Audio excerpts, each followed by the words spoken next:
Ladies and gents, welcome to UX, and this is the US Army's new answer to drone swarms. Leonidas. Why? Because the Leonidas 300 fighting against the swarm. Is that why? Okay, that's a good name. Do America put Spartan names there? Right? I don't know. I mean, some Romans name was Spartan. That's interesting.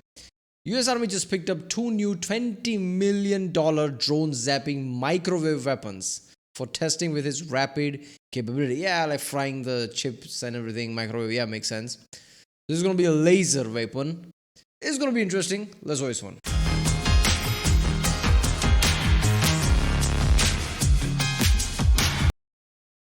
Remember, if you like my reaction, don't forget to like and subscribe so I know which type of videos to react to more. I like watching military tech videos, obviously.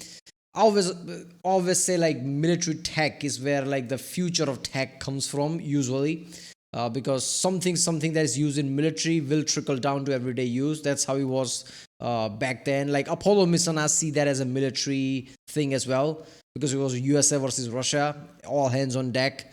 And military things usually are like things that eventually, maybe we can use this in everyday thing.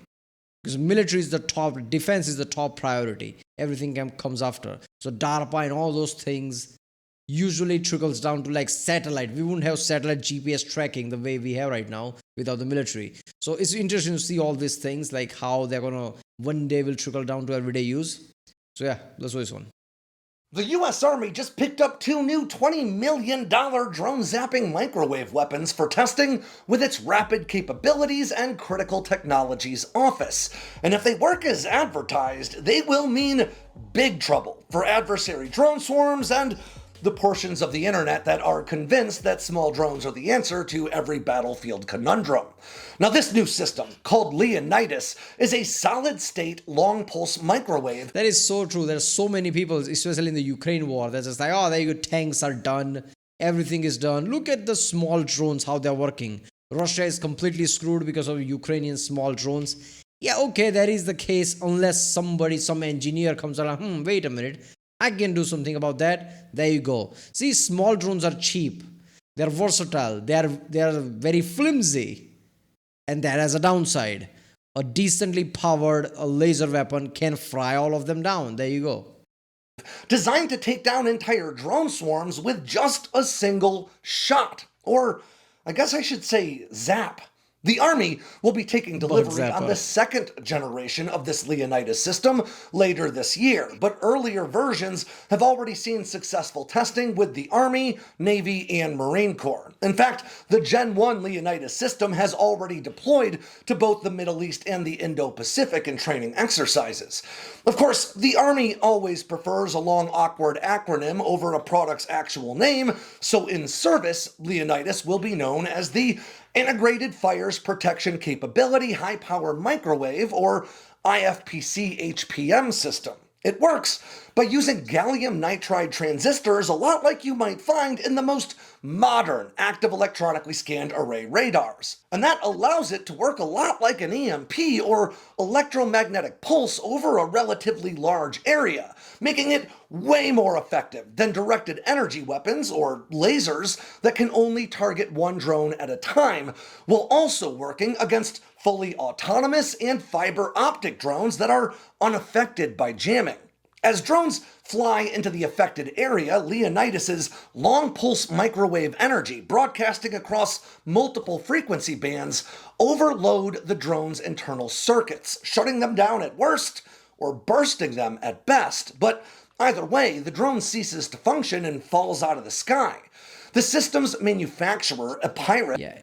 Yeah, see, basically this will have shit like this where people, flying cars.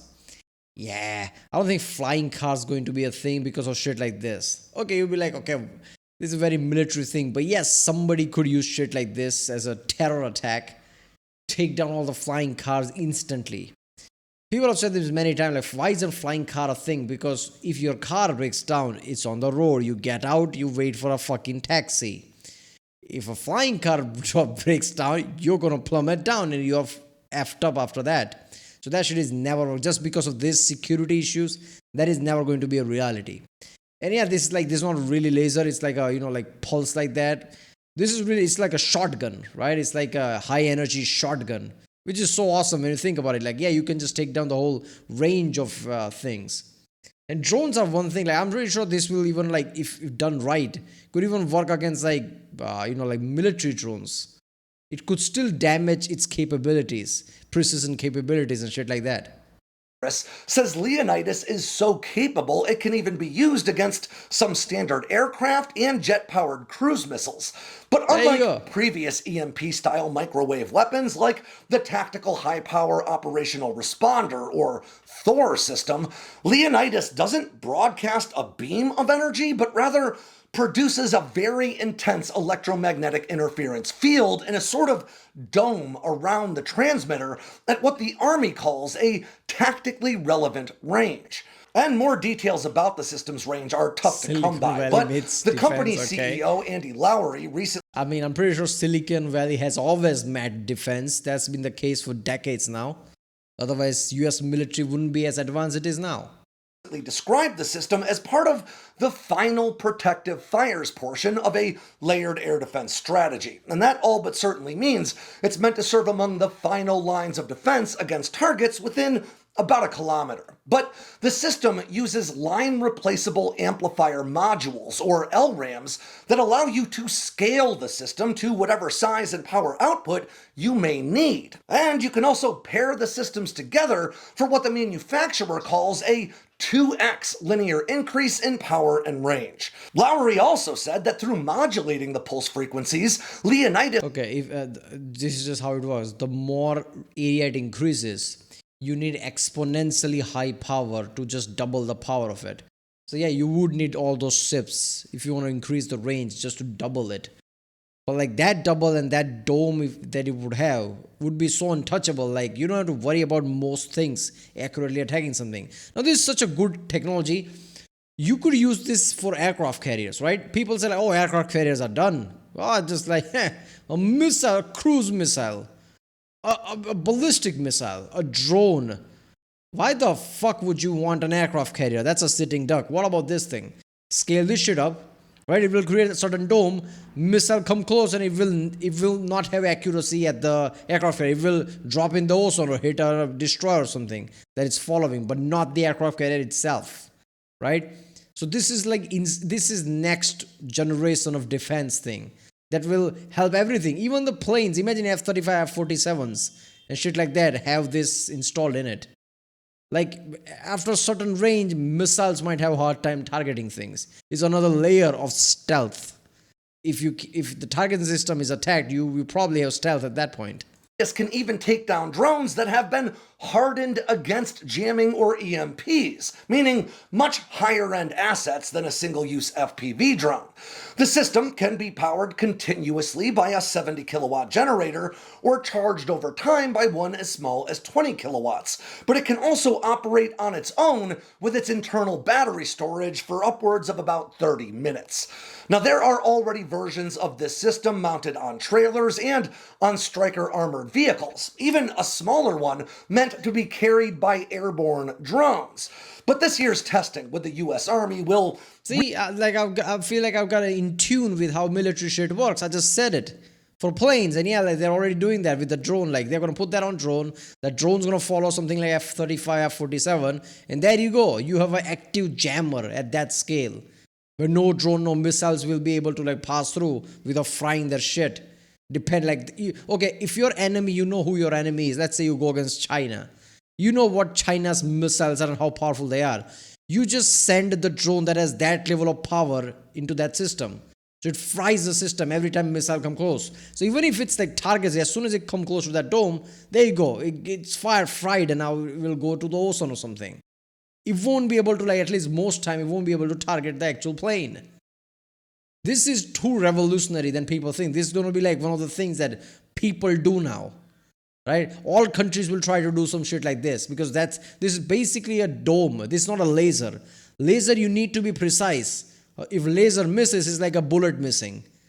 But this is like such a dome effect. It's like a grenade, but like that is constantly going. Like it's a dome. This is insane defense against many things. Targeting chipsets, drones. This is awesome. really ultimately determine if Leonidas is the US military's answer to the looming problem that is drone warfare or not. There you go. I think this is next level. I think this is game changing. I think all countries will try to follow this and try to do this. And this will increase the defense exponentially. It's basically a defense dome. I mean, obviously, like I'm amplifying this one, but you can see where this is going to go. This is going to get better and better. This will have higher outputs. You'll create certain batteries and certain energy outputs that can sustain this for long term. Imagine certain like F-47s and other like have certain drones with high power, high energy output, things like this that have much higher life, like multiple days or something. In any operations, like you're untouchable. Imagine if something can increase the range and now you're insane range where like nobody can touch you. What are weapons after that? Something like Iran was completely banking on ballistic missiles. They didn't invest in anything else. They were going all nuclear program and ballistic missiles. Ballistic missiles ain't shit if something like this is jamming things. How are you going to target anything? Cruise missiles. How is cruise missiles going to work? So this is insane, man. Alright, well, this was my channel SANDBOXX. If you like my reaction, don't forget to subscribe and I'll see you next time.